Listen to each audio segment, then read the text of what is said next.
Hello, welcome to Undisputed Boxing. We're back to talk about the undercard of Chisora versus Parker. So we'll start at the top.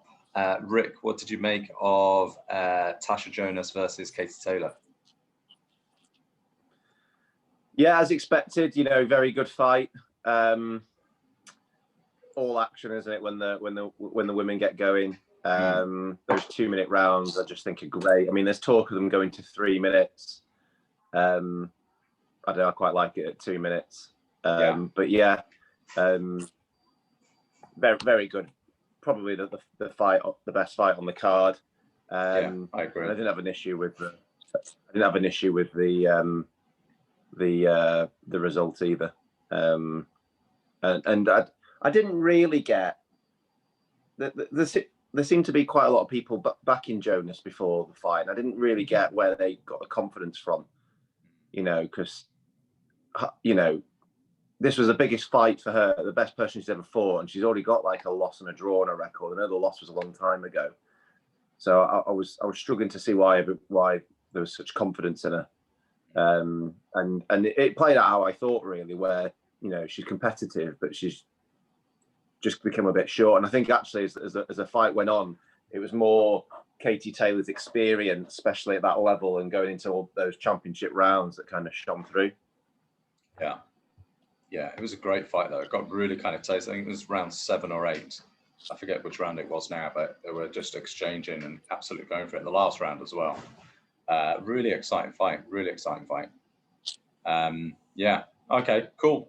And then what was on before that? Because I've had to sort of play catch up. Eubank Jr. versus Marcus Morrison. Yeah, I found that quite a strange performance from Eubank. I've not seen Eubank fight for a while because he's not fought for a while. But he had this weird head tilt when he was fighting. And I'm like, does he usually do that? He had this head like that a lot. And I'm trying to think if I've seen him do that in other fights. Maybe he has. I couldn't stop looking at it and thinking, why is he doing that? He had him in the few difficult moments and didn't really pounce on or try and finish him. Yeah. And I actually think Morrison was very live on the counter. I think I think he'd worked on the counter. I don't know if he's naturally quite good at countering, because I haven't seen much from him before, but you could hear Joe Gallagher shouting, punch off him and stuff like that. And I thought, as he was coming in, Eubank, he was you're just watching a fight and you think he's dangerous. He's good at timing, when he's up against the ropes, and he almost let Eubank throw a few of his things, and then he'd come back and catch him. And Eubank's obviously got a solid jaw, but I think that kind of worried Eubank, and he won't let on that it did. And I think there was a little bit of him when he got him injured, when he got him hurt. He wanted to kind of get a few more rounds, and he stepped off. But I think a few times he saw the counter and was like, "Oh, hang on a minute," which is it's quite unlike him, because he wants, you'd think he'd want the knockout. Even if he wanted some rounds, maybe let it go a little bit, and then in the second half of the fight close the deal. So I don't know. I think the counters were a bigger factor than he'd kind of let on. I don't know. I think I quite like this new version of Chris Eubank Jr. I started to see kind of snippets of Roy Jones Jr. And I think this trainer link up with him is quite interesting. He did that thing that Roy Jones Jr. used to do, where he just kind of freezes whole position and then just launches in with a left hook. And I thought I was quite impressed with his punch variety. And he seems a little bit more fluid now, rather than sort of loading up. I think Chris Eubank Jr. was guilty of loading up his shots too much and not using, great technique. But he looks a little bit more relaxed, a bit more fluid. Obviously, he got tagged a few times, and against a better operator, he may have got him in trouble. But I mean, he's a very divisive character, and I think the boxing hardcore, they dislike him immensely. He has a lot of haters, that's for sure. But I quite like it. I think he's entertaining. He can definitely fight, and I would really like to see him, in the ring with a Jaime Munguia or maybe even a Golovkin. I think that's a really interesting fight. I think they are talking about Demetrius Andrade, aren't they? Yeah, I mean, I think one big thing missing from him, I think, is some decent power. He hasn't got the power like his old man. Yeah. He's got the speed, he's got accuracy. He's got all that, but I just think, I'm not saying he's not got power, you know, because he obviously would hit hard, but I'm just saying if you look at all his other attributes, they're all like 8s and 9s, his speed and his accuracy, but his power's like a 6. Yeah. And I think that showed a bit last night. But, you know, long time out the ring as well. I'm not saying that won't necessarily bring your power on, but I don't know. I saw a few different things, but I don't look at it and I think he's any greater threat than he was before. And I think when he stepped up again, you know, he's not been with Roy Jones for a long, long time, so maybe there's more to come. But I think as he steps up into that elite class in that division, still think he'll get found out. Yeah. And I think his problem is that he'll tag them and he'll get through, but I don't think they'll be worried about his power, and therefore he's under threat. But then he has got a great chin. I just think he'll continue to, you know, win on when he gets to a certain level. He'll win on points or lose on points. Yeah, agreed. But I do think, you know, he is exciting, and I think I can see him being in some good fights. So we'll see what's next for him. What's an interesting thing actually? So with Eubank is his father's just almost been silenced this last week. You just didn't hear from him, and I don't know if that's whose decision's that or whether the junior's just gone, listen, Dad, I just need you can come watch the fights, but you need to just take a back seat. I don't want you doing interviews and being in the bubble and all that. Because actually I was a bit gutted when Higgins and Eubank weren't in the bubble. So that'd have been great, you know, those characters and that. If that is the case, then I think it's only a good thing for Eubank Jr. because he doesn't, you know, he's 31 now. He's not up and coming anymore. He's really got to kind of get on with his career. And he needs some momentum. And I do think the link up with, you know, Sauerland / Matchroom, it'll be on Matchroom cards, I would think, now for the next few fights. He needs to get some momentum. Yeah, he is a threat to the top dogs, but I wouldn't put him as a favourite against any of them. But he's a threat.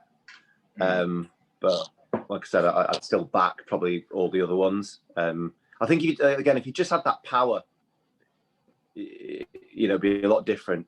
I think it's a bit of a missing factor. Fair point. James Tennyson gets knocked out in a round by Giovanni Straffon, was it? Mexican? Yeah, I mean, I got a bit high on Tennyson.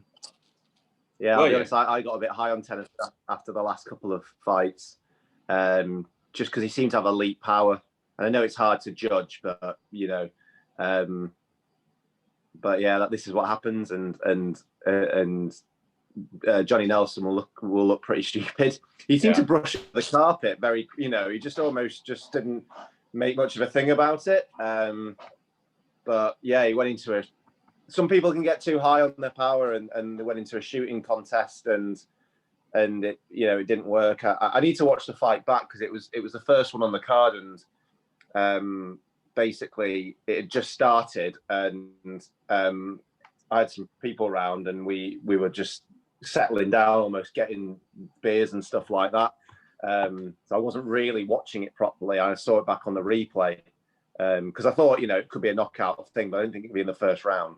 So I was just kind of settling in, and he just kind of went for it and came unstuck. And got to be careful. A bit like Warrington, but obviously didn't go as long. Tell you what, it did remind me of. It kind of reminded me of Callum Smith versus Rocky Fielding. I think Callum Smith was definitely kind of a level above him, but they just they tagged one another. Like Rocky Fielding tagged Callum Smith. They just had a shootout over a minute, and then obviously Callum Smith dumped Fielding on his and that was it. It was all over. So yeah, I think James Tennyson with a better game plan maybe could have got a different result. But yeah, another Mexican star is born on a Matchroom card. It was pretty devastating. Long way back now for Tennyson, I think, after that. Yeah, and you're right.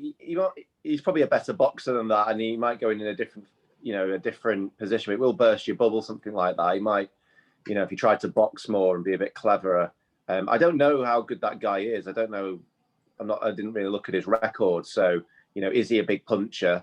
Because if he's not, then it shows Tenson's probably got a bit of a suspect chin, and we've never seen it because he's ended it early himself.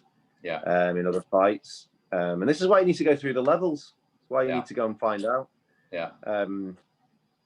So yeah, that was probably the quite a big surprise, that one. Okay. All right. The other fight, Andy Ruiz versus Chris Arreola, I've actually just finished watching. I actually watched it in bits. Watched the first half a few hours ago. I just finished watching it. It's actually a really good fight. It's worth a watch. Pretty entertaining, pretty end to end. A lot of action. I thought Chris Arreola was a little bit hard done by on the judges. The scorecard was very wide.